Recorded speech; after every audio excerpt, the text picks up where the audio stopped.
Welcome to another boring topic. When we left off in part 2 of this series, IBM had just realized that they were rapidly losing control of the PC market, a market that they themselves had created, and were in serious danger of becoming just one of many PC-compatible makers, albeit one with much higher costs and significantly slower R&D processes than their competitors. The gold rush mentality that was driving explosive competitive growth in the IBM-compatible market was so strong that even companies who had built their business on entirely separate computer systems were starting lines of IBM compatibles, such as Commodore with its unimaginatively named PC series, and Tandy with the equally creatively named Tandy line of compatibles. Commodore mostly kept its focus, in so much as Commodore's dysfunctional leadership was capable of keeping a focus on anything, on continuing to sell the Commodore 64, its successors, and its shiny new line of Amiga computers, but there just was too much money out there in the PC-compatible gold rush to pass up the opportunity to at least tap into it. But it wasn't just large and well-established companies churning out IBM-compatible clones. New upstarts were also mushrooming up, such as Dell, founded out of Michael Dell's college dorm room. The end result of this was that IBM's market share of the personal computer market contracted down to 38% in 1987, down almost half from its high of 63% in 1984. And this is an even more significant figure in light of the fact that the entire personal computer market of 1987 still included major players such as Apple that were not selling PC compatibles at all. 6 years after introducing the original PC, IBM was reduced to merely being a major player in the PC compatible market, and there was no sign of the bleeding stopping anytime soon, with a constant stream of new compatibles coming to market that undersold IBM's offerings while offering more features. By the mid-1980s, the barriers to entry into the PC-compatible market had been made even lower. In this part of the world, MIT stands for Made in Taiwan. In fact, while the American computer industry has been worrying about the Japanese and more recently the Koreans, the Taiwanese have been quietly emerging as a major player in the worldwide PC industry, not only making clones, but developing new machines of their own, which in some cases are outperforming their American counterparts. Thanks to the proliferation of OEM Asian companies that manufactured complete IBM-compatible white label systems that could be bought cheaply by a US garage-based startup who would then slap their own logo on them and undercut IBM's offerings even further. This cannibalization of IBM's market share stemmed from two major weaknesses in IBM's control of the PC standard. The first one was the open, off-the-shelf architecture of the PC. With the exception of the BIOS chip, essentially the entire architecture was available to anybody to copy, specifically the ISA bus. As a side note, for consistency's sake, I will be referring to the standard PC bus as the ISA bus, although it was variously known as the PC XT bus in its original 8-bit configuration, the I/O channel once it was updated to 16-bit with the release of the AT, although it was then usually just called the AT bus, and finally was retroactively named the ISA bus by a consortium of the various major clone manufacturers of the late 80s, and that's the name typically used today. The bus is how the various pieces of a computer, such as disk drives, memory, and the processor, communicate with each other. The IBM bus was hardly the first bus to be used on a successful personal computer, as every personal computer on the market had one, from the Altair bus, more commonly known as the S100 bus, to the expansion interface box that the TRS-80 used. However, the ISA bus was the one to meet broad market appeal once the PC clone market took off, as compatibility with it meant that a hardware plug-in board would work on every single PC compatible. As a reminder, IBM hadn't really expected this to be a problem, since it assumed its proprietary BIOS chip would prevent any cloners from legally making clones of the PC,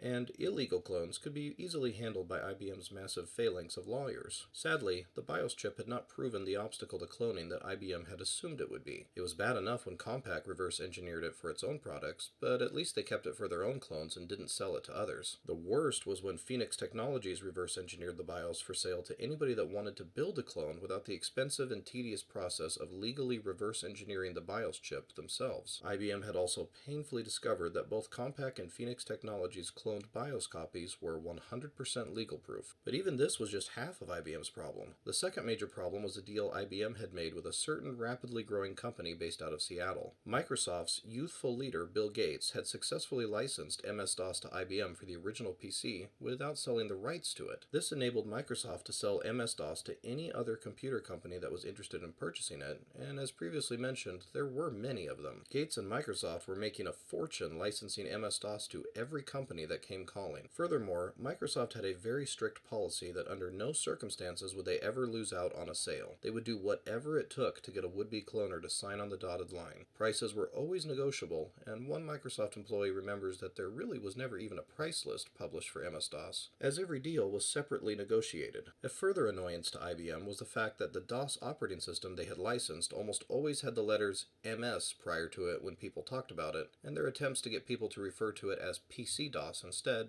had been unsuccessful. IBM had to solve both problems simultaneously in order to regain control of the PC standard. They needed a new hardware solution that was custom to IBM and protected by as many patents, contracts, and drooling lawyers as it took to fully lock it down from unauthorized cloning. And second, they needed to come up with an operating system replacement for MS-DOS, one that they fully owned and controlled, not licensed. An IBM-owned operating system would cut Bill Gates and Microsoft out of the picture entirely. If IBM could successfully pull off this twofold attack, they would ensure that future PCs would be built off of hardware they licensed and controlled, and would run an operating system that IBM owned. Any would-be cloner would have to come to IBM, hat in hand, and license both the operating system and the hardware it ran on from them, paying substantial royalties for both. This would ensure a steady stream of revenue flowing into IBM's coffers, something that was increasingly needed as the mainframe business they had built the company off of was beginning to look a little shaky. Not that IBM had financial troubles yet, but it didn't take an accounting genius to see that it would be difficult to sell mainframe computers for $100,000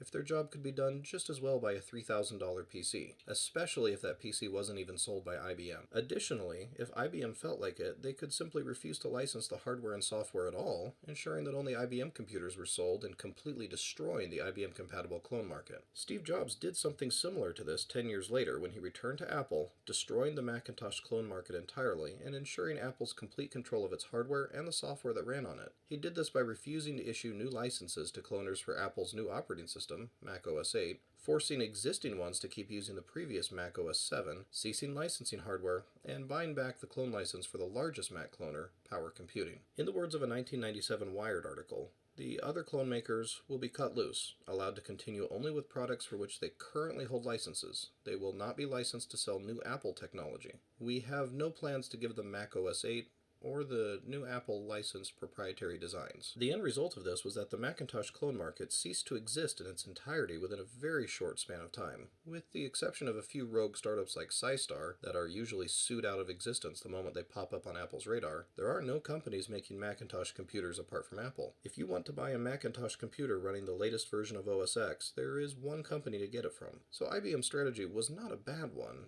in theory.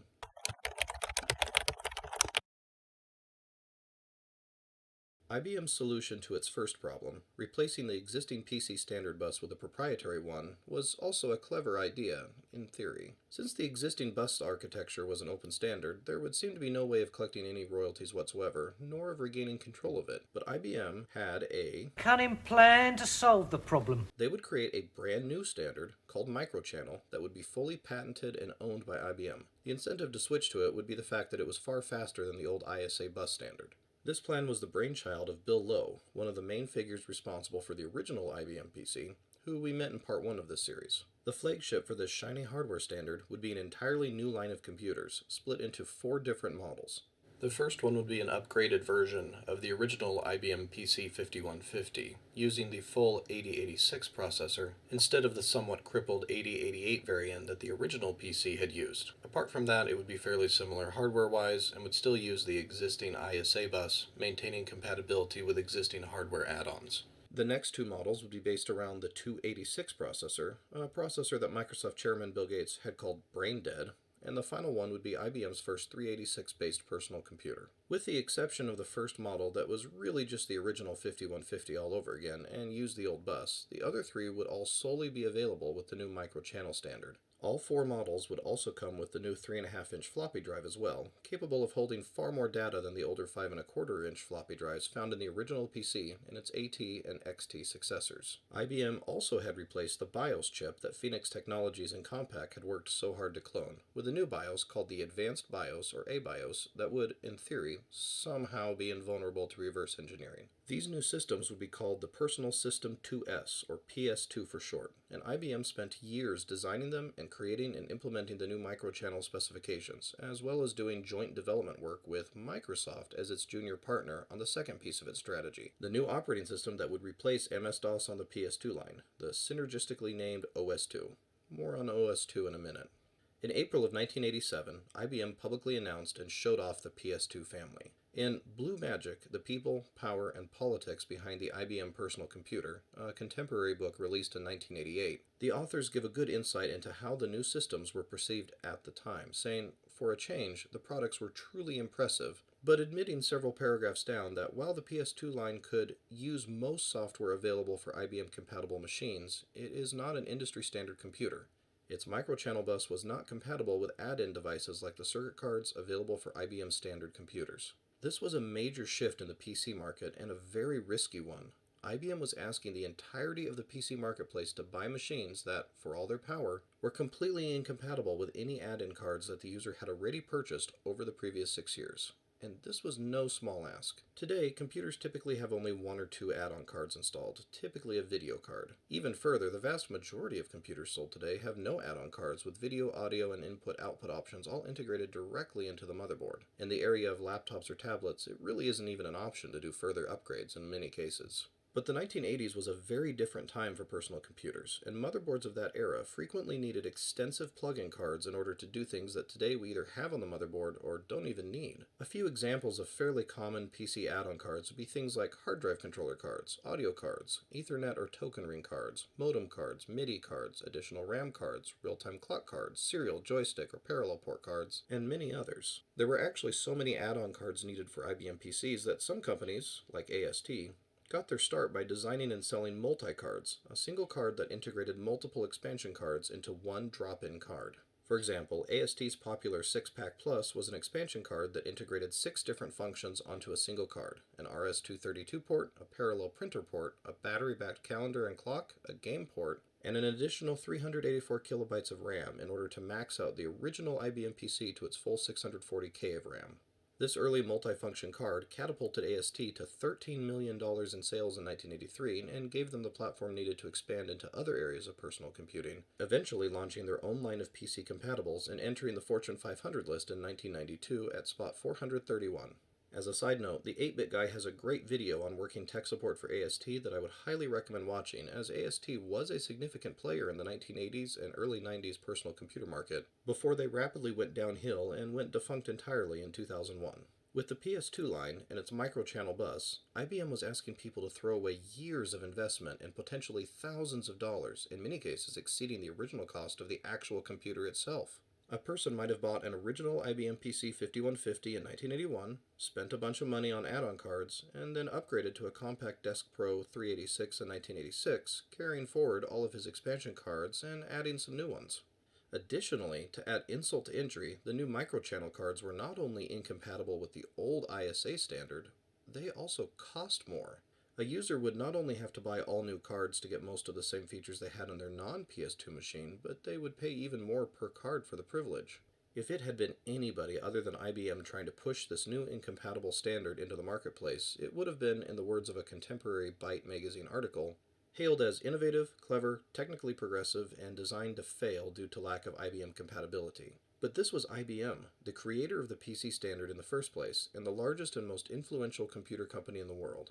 If they could successfully move everybody over to the PS2 line, from a hardware perspective there would be no more clones cutting into their market share. The whole PS2 architecture, and especially the microchannel bus, were all fully locked down and proprietary. Any company who tried to copy it without paying IBM's steep licensing fees would be sued into oblivion, and the licensing fees would be high enough that it would be very difficult, if not downright impossible, for a would-be cloner to undercut IBM on price. Does that mean that we're not going to see clones in the new personal system too? Well, when I talk to all the manufacturers of the clones, they all tell me 2 things that are interesting. One is that they're spending most of their time, and we've invited a new person into the CEO realm of the clone maker, which is the lawyer. They're spending all their time, lawyers are poring over these things, trying to figure out where if it's a patent violation here and there, and whether they can even make cards. We're not even sure you can make cards. Nobody knows, so they're going to figure into the next 6 to 9 months trying to figure that out. Do we need clones? Yeah, that's the other. too, Well, isn't it, John? Actually, yeah, that is a question. But I think when we start talking about machines 2 or 3 years from now, when we want to go to real fast CPU speeds in 386s, it might be nice to use this bus because it's a real nice bus. While IBM's standard licensing agreement in the past had been a mere 1% of the final product's selling price, the new licensing agreement for PS2 and Microchannel would require a royalty of up to 5% of the final selling price, adding about $150 or so to every PS2 compatible. Furthermore, IBM also had what it considered to be a clever trick up its sleeve. To date, it had been unable to match the frantic development rate of the cloners, who brought out entirely new generations of computers every 12 to 18 months. Unable to match this speed thanks to corporate inertia, IBM thus kept getting beat to market by cloners such as Compaq, who beat IBM to market with a 386-based system. Sure, the new microchannel bus was locked down, but IBM decided to give itself a leg up and get twice the computer generations for the same engineering effort. And so, the first generation of PS2 computers would ship with the microchannel bus deliberately hobbled to only half speed. This would give IBM an easy way to, in the words of Robert Cringely's Accidental Empires, discover all sorts of neat additional microchannel horsepower, which would be presented in a whole new family of machines using what would then be called Microchannel 2. They could produce a second-generation PS2 line that was twice as fast as the original, with essentially zero effort, allowing IBM to compensate for far lengthier development processes. In IBM's mind, there was no way this strategy could possibly backfire on them. They were confident that the consumer market would follow them to the brand new standard, cutting the legs out from under every cloner and putting them in a position to either go out of business or come to IBM cap in hand and beg for a license to use the microchannel architecture, a license which may or may not be forthcoming.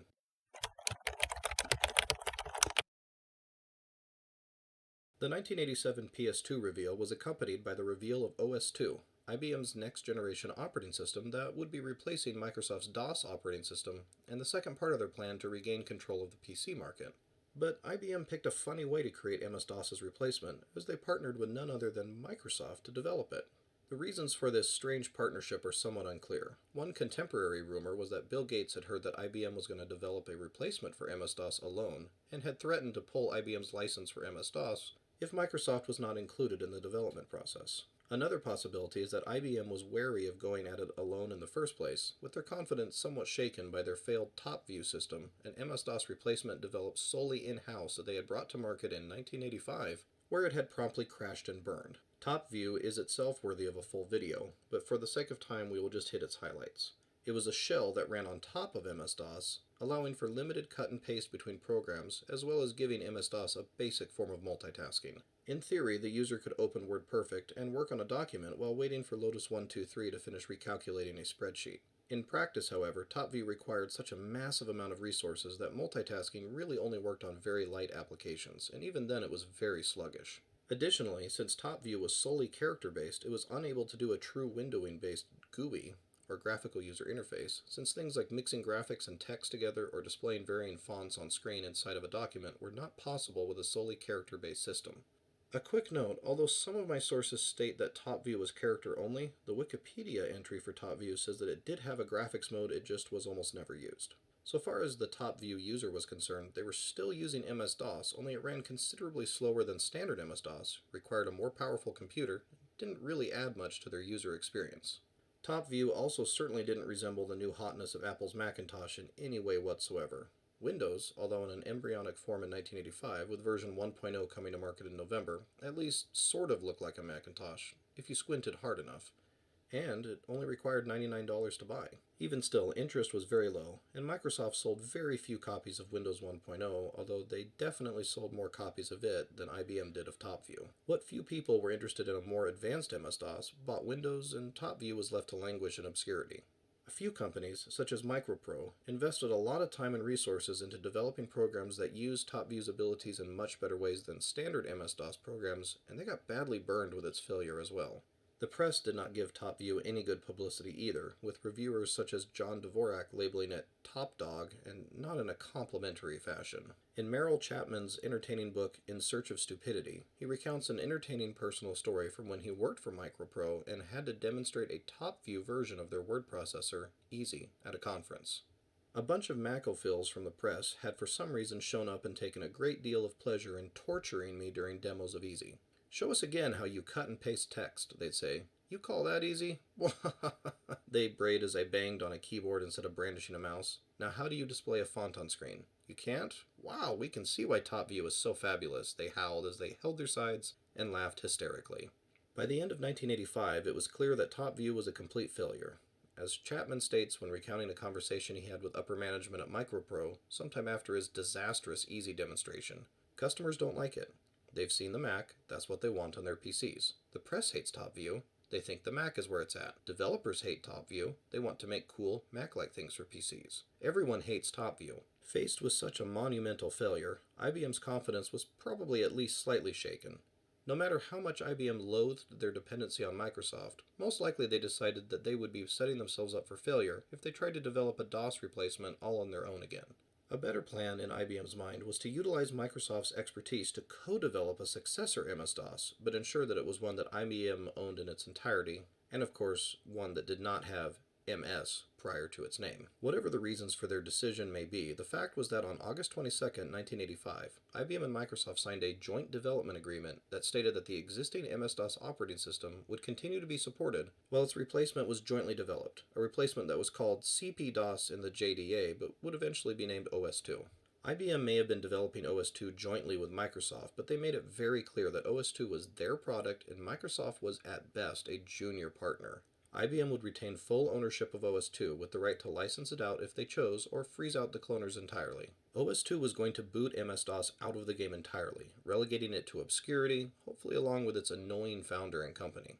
In the words from a 1988 Byte article called OS/2 Dreams, it would be either the operating system that will take us unto the 21st century or the operating system that will take Microsoft in Chapter 11. Byte missed the fact that as far as IBM was concerned, they wanted OS/2 to do both, and saw no reason why it wouldn't. If Microsoft couldn't license out MS-DOS anymore as everyone switched to OS/2, then their biggest cash cow would be dead, and they would be relegated to competing with application software or games, just like any other software company. Fed up with seeing a steady stream of royalties roll into Microsoft's coffers from licensing out MS-DOS to the very cloners that were killing IBM's market share, they were determined to not only put an end to this torrent of cash, but also to make sure that OS/2 corrected all of MS-DOS's manifold weaknesses and was designed to the highest IBM standard of software development. Since IBM gauged its programmers' productivity by the KLOC, or per thousand lines of code, OS/2 was certainly going to have an enormous amount of custom code and would be as far away from a lean, mean operating system machine as possible. The full development and history of OS/2 warrants a completely separate video of its own, or maybe even a full series, so we will just focus on its early history here. OS/2 was planned to be a multi-threaded, multitasking operating system that could handle up to a whopping 16 megabytes of RAM, a number far in excess of MS-DOS's puny 640K. And yes, it's true that by the mid-1980s you could have more than 640K of RAM in your PC compatible, but then you had to struggle with software and compatibility headaches as you used a clunky workaround like expanded memory, which clunkily allowed for access to extended memory above the 640K by means of bank switching RAM. A great read on the details of the 640K problem and the workarounds developed is over at Filfree. Check it out from the link in the description below. IBM's lofty ambitions for OS/2 immediately clashed with the reality of two companies with wildly different cultures struggling to mesh together to jointly develop a massive piece of software. When it came to the original MS-DOS, IBM had simply licensed it from Microsoft. They did no development on it themselves. But for OS/2, with IBM and Microsoft both writing the code, trying to coordinate who was working on what, and keeping everybody focused and working in the right direction was an almost impossible task. When development of OS/2 began in 1986, cracks in the partnership's facade began to show almost right away. The corporate culture clash continually exacerbated enormous tensions that frustrated everybody involved. In the words of Neil Friedman, one of Microsoft's programmers, the project was extremely frustrating for people at Microsoft, and for people at IBM too. It was a clash of two companies at opposite ends of the spectrum. At IBM, things got done very formally. Nobody did anything on their own. You went high enough to find somebody who could make a decision. You couldn't change things without getting approval from the Joint Design Review Committee. It took weeks even to fix a tiny little bug, to get approval for anything. Development crawled along at a glacial pace, and matters were not helped along by the fact that although IBM and Microsoft were partners, the final word on all design decisions and differences of opinion always came from IBM, as Microsoft, as previously mentioned, was clearly viewed as the junior partner in the relationship. And IBM was constitutionally incapable of making rapid decisions or reaching any sort of consensus in a timely manner. Rather, their Byzantine policies and procedures and plethora of sign-offs from multiple levels of the bureaucratic bureaucratic hierarchy ensured that any decision consumed enormous amounts of time. And when building an operating system, there are many, many, many decisions to make, and everyone ate up an inordinate amount of time on OS/2. Matters were not helped further by IBM's decision to incorporate what was known as SAA, or Systems Application Architecture, into OS/2. The idea behind SAA was that OS/2 would be somewhat of a cross-platform operating system, capable of running on the full range of IBM products, from personal computers all the way up to mainframes with either no or only minimal changes needed. This would allow programs written for OS/2 to run on any IBM machine, large or small, giving IBM a further lock on the market from mainframes to micros. There was some precedence for this thinking. After all, IBM had seen enormous success with a 360 line of computers back in the 1960s, a full range of computers, although obviously not including PCs, that all ran the same software and were compatible with each other, making moving software from one 360 system to another very straightforward. But times had changed dramatically in the past couple decades, and the market was moving away from expensive, high-end mainframes with expensive support agreements and heavily marked-up hardware toward fleets of cheap PCs linked together with network cards and a shared server. Trying to shoehorn SAA into OS/2 would not only dramatically increase the development time and workload, but would be somewhat similar to designing a new car that was also capable of being hooked up to a team of draft horses, just in case you wanted it to be compatible with older forms of transportation. Still, IBM insisted on this, and thus work on OS/2 dragged on for years at an ever slower pace, while the codebase for OS/2 expanded at an exponential rate, thanks to feature creep and, as previously mentioned, IBM's own development processes. In 1987, OS/2 finally limped onto the market, and what had all of the development work produced after years of effort? A massive resource hog that, although under the surface did contain many improvements over MS-DOS, still presented the user with the same cryptic command prompt that MS-DOS did. All of OS/2's fancy new features and design were not immediately evident, as the project had gotten so far behind schedule that the actual graphical part of OS/2 was not ready to ship with the rest of it, and thus the initial release was command prompt only. But even though it was command prompt only, without the overhead of supporting a full bitmap graphical user interface, OS/2 was extremely slow. And not just slow, just to run it at all required a massive increase in RAM, hundreds of dollars worth of it. For an additional $340, more than 3 times the cost of MS-DOS, which most likely came bundled with your computer anyway, you got an operating system that, according to Bytes tests, required 5 to 8 megabytes of RAM to run comfortably. This in an era when most personal computers rarely had more than 1 to 2 megabytes of RAM, and many Apple IIs and Commodore 64s were still being sold with only a fraction of that. The pricing also ran contrary to the expectations IBM itself had set 6 years earlier when it released MS-DOS 1.0 for a retail price at the time of only $40. Another source, Merrill Chapman's In Search of Stupidity, says that OS/2 needed 4 megabytes of memory to be useful, 8 megabytes to step along smartly, and 16 megabytes to really hum. And as a reminder, if you really wanted a GUI for your compatible, you could always buy Windows for $100, version 2.0 of which was released in December of 1987. And Windows 2.0 only required a minimum of 512K of RAM to run, although as usual, anybody who tried to run it with the minimum specs quickly wished they weren't. The Macintosh itself had been released with only 128K of RAM, which was barely sufficient, but at least its GUI operated in it, and its quickly released successor, the Fat Mac, had a total of 512K, which allowed the Mac OS to run extremely well, and 512K is still less than the 640K that was standard for IBM PCs. Of course, the Mac OS was not a multitasking OS at that time, and it was only black and white. However, it was a fast and easy to use operating system, so long as you respected its limits. IBM wanted users to pay $340 for an operating system that potentially required $1,600 to $2,800 of further investment in additional RAM. That was a lot of money, equivalent to $3,400 to $6,000 in 2020. If Microsoft had decided to release Windows 10 with a requirement that it needed at least 128 gigabytes of RAM to run comfortably and really should have at least 256 gigabytes, it probably would have struggled in the marketplace. Although one tangible benefit of running Windows with that much RAM would be the ability to open at least 4 concurrent tabs in Chrome, something that many people would doubtless appreciate.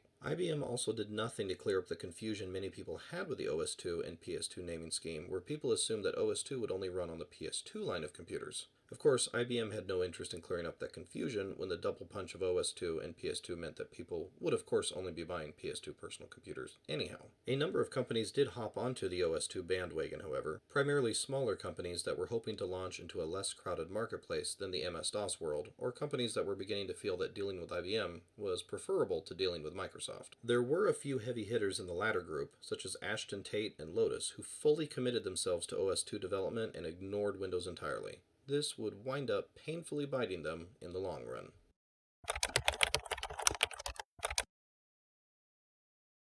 The PS2 line was launched into the marketplace with a muddled ad campaign that was the exact opposite of IBM's extremely well-received ads for the original PC. Whereas the ads that introduced the original PC to the world featured Charlie Chaplin's famous tramp character and were extremely clear and easy to understand, the PS2 line would be introduced by a number of cast members from the famous TV show MASH, although they did not appear in character. Hey, everybody, the new computers are here.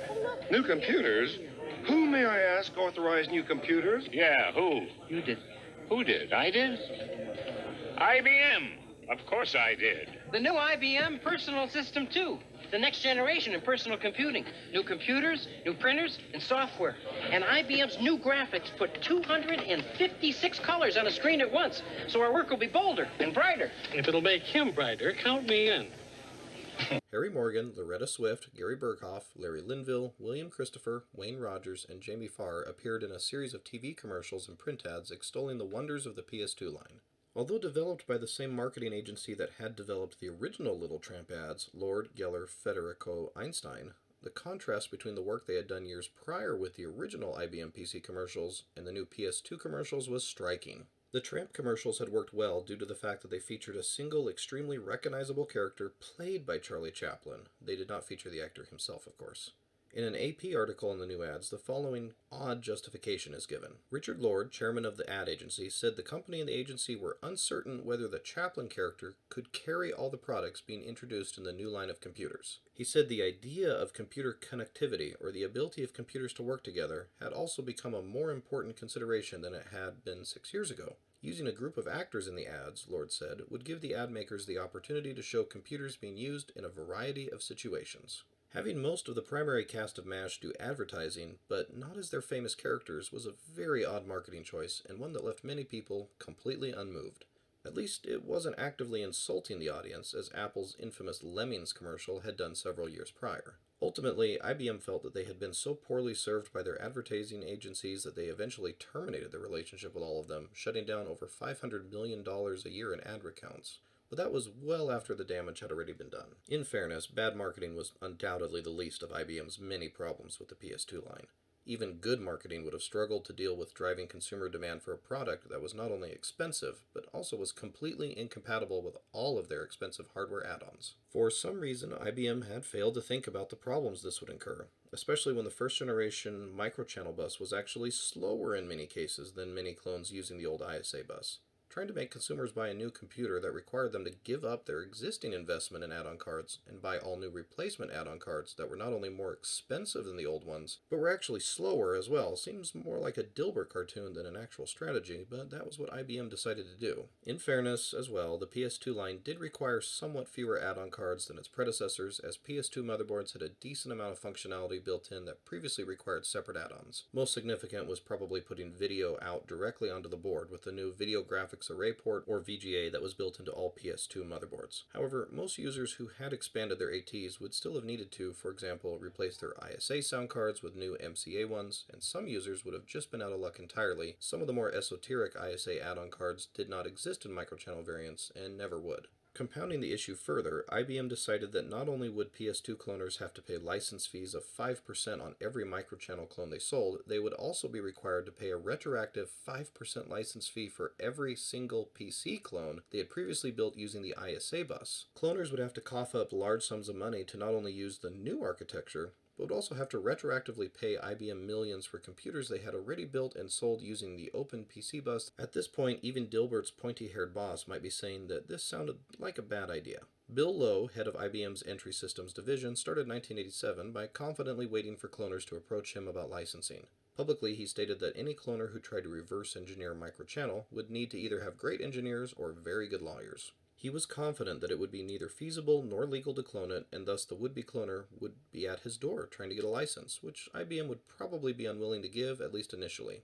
However, as the months went by and no cloner made any overtures, Lowe started publicly saying that IBM might be willing to license the design out to cloners for the right terms. But still nobody came. By 1988, Lowe was, in the words of one author, practically begging other companies to adopt the microchannel. How could IBM claim to own the new standard if nobody else used it? It wasn't that the cloners were ignoring the PS2 line and Microchannel. Compaq even quietly did a decent amount of work towards engineering a clone, but without wide market adoption, there was little incentive to quit producing machines using the old ISA bus. And those machines were what was selling still, with the broader consumer market treating the PS2 line and its complete incompatibility with their existing hardware with essentially complete indifference. Still, if Microchannel had been running at its full speed, it would have been at least twice as fast as the older bus, and that might have been enough to overcome IBM's poor decision-making by making it attractive enough for consumers and businesses in broad numbers to stand for the extra expense and buy the new machines and rebuy all their hardware expansion.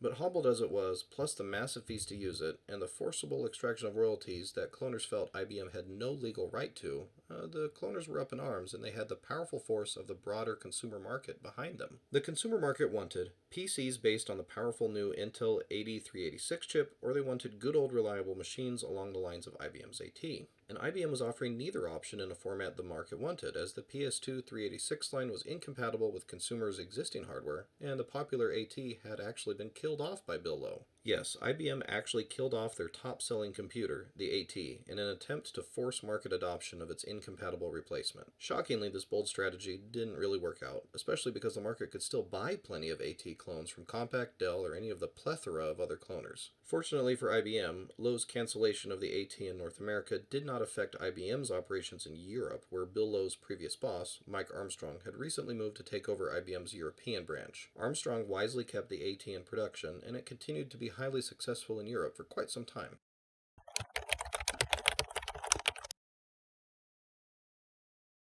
IBM was correct in diagnosing the problem with the ISA bus. With new faster processors like the 386 and its 32-bit architecture, a new bus was definitely needed in order for that computers equipped with the 386 and future 32-bit processors would not find themselves hobbled by a 16-bit bus. IBM had failed to make Microchannel that new standard, but there was another company with a replacement bus that was ready to take its own stab at the problem, and its success would see IBM's chances of regaining control of the PC standard permanently slip away from its grasp. Unsurprisingly, the company that would lead the rebellion against Microchannel was none other than Compaq. Compaq had been quietly working on a replacement bus that was not only as fast as Microchannel, but was also fully backwards compatible with the legacy ISA bus. The very thing IBM had said was impossible, and used as a rationale for Microchannel's incompatibility with ISA bus cards. Using this proof of concept, Compaq reached out to 8 other significant cloners, creating an uneasy alliance that the Wall Street Journal called the Revolt of the Clones. This alliance's goal was to take on IBM and force the adoption of a Microchannel alternative. This consortium was comprised of Compaq, AST, Epson, HP, NEC, Olivetti, Tandy, Wise Technology, and Zenith Data Systems, and had a combined 1987 market share of 33.5% of the PC market. Although led by Compaq, this was definitely a fractious alliance of fierce competitors, brought together solely due to the need to present a united front against IBM and avoid being put out of business by IBM's new standard. However, out of this unusual alliance of bitter competitors emerged a new bus standard, the Extended Industry Standard Architecture, a full 32-bit bus that did what IBM claimed was impossible. It was fully backwards compatible with the old AT ISA bus. IBM had now definitely lost control of the PC hardware standard, and they would never regain it. IBM's attempt to break the cloners had backfired badly. As one source put it, Bill Lowe's PC strategy had been a torpedo below the waterline at IBM. No one knew it by the end of 1988, but IBM was sinking.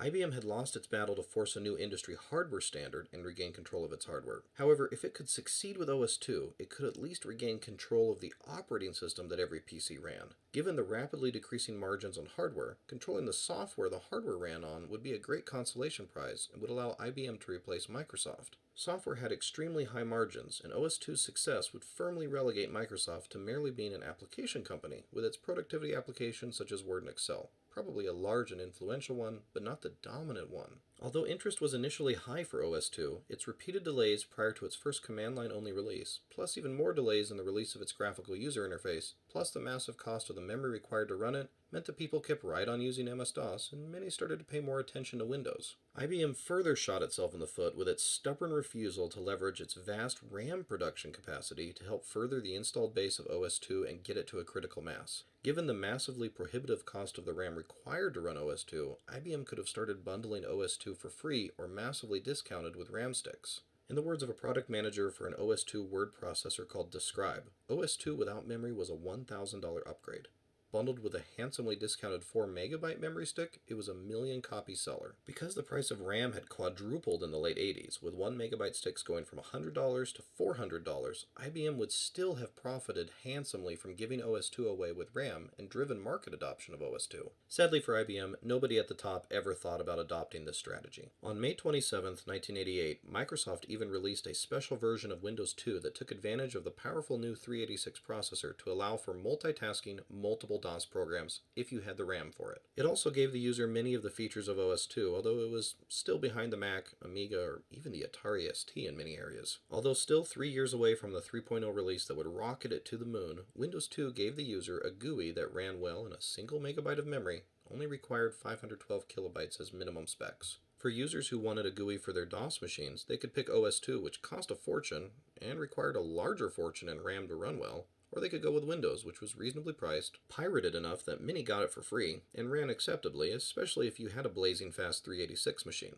Microsoft didn't really care too much about Windows being pirated back then, because the more people using it, the more market share it got. Microsoft made most of its Windows money licensing it out to OEMs for pre-install on new systems anyhow. OS/2 development for third-party software developers was also problematic, as the pricing for the software development kit, or SDK, had been set at $3,000, a price greater than even Apple's SDKs, and one that stood in stark contrast to the Windows SDKs, which Microsoft practically gave away. For large companies, this was not a huge problem, but for small companies or individual programmers, the initial investment required was a substantial barrier. IBM also failed to set up any programs to help promote OS/2 products. They made no attempt to secure shelf space on retailer shelves or help software vendors market directly to OS/2 users. One other problem with OS/2 is worth mentioning. When IBM finally released OS/2 1.1 in October of 1988, with the presentation manager included, finally giving OS/2 its graphical user interface, making it look far more polished, far more attractive to consumers, it couldn't print. More specifically, it couldn't print to any non-IBM printer. IBM had made no effort to get drivers for any other printers besides the ones it sold, and most people who had printers did not have an IBM one. Keep in mind that printers in the 1980s were a far more expensive investment than today, and represented a significant cost for the user, especially if they had one of the new laser printers.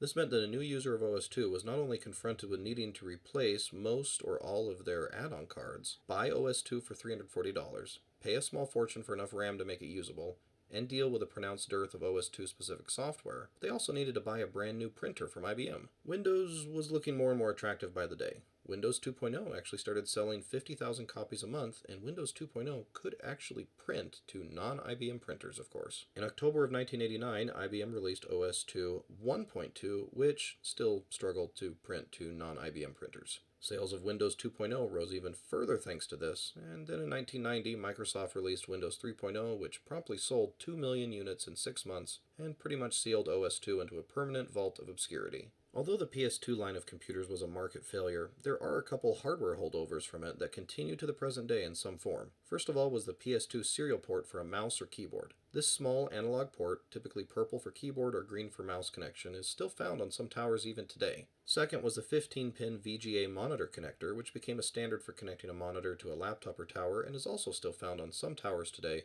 although it has, of course, essentially been entirely superseded by HDMI or the somewhat older DVI. OS/2 actually soldiered on for well over a decade after its initial release. Its final release was actually as recently as December of 2001, with IBM support of existing installs continuing until December 31st, 2006. Never quite managing to break through IBM's incredible ability to shoot itself in the foot, it still attracted a dedicated user base that was legendarily devoted to it and its stability and reliability. Scott Adams even refers to OS/2 users in one of his Dilbert comic strips from 1995, poking fun at the fact that OS/2 diehards were even more fanatical about their operating system than Macintosh users were. That wraps up part 3 of the rise and fall of the IBM PC. I had a lot of fun researching each part and writing the scripts, and I hope you enjoyed it. The next computer history series I will be starting sometime in the next year will be an in-depth look at the rise and fall of OS/2, possibly interwoven with the rise of Windows. Both subjects have been touched on in this series, but both deserve their own standalone videos. If you want to see more videos along these lines, drop a comment below with what computer history subject you would be most interested in seeing. And as always, thanks for watching. If you enjoyed this video, please leave a like and consider subscribing. And if you were ever an OS/2 user, please leave a comment saying what you liked about it and how long you used it for.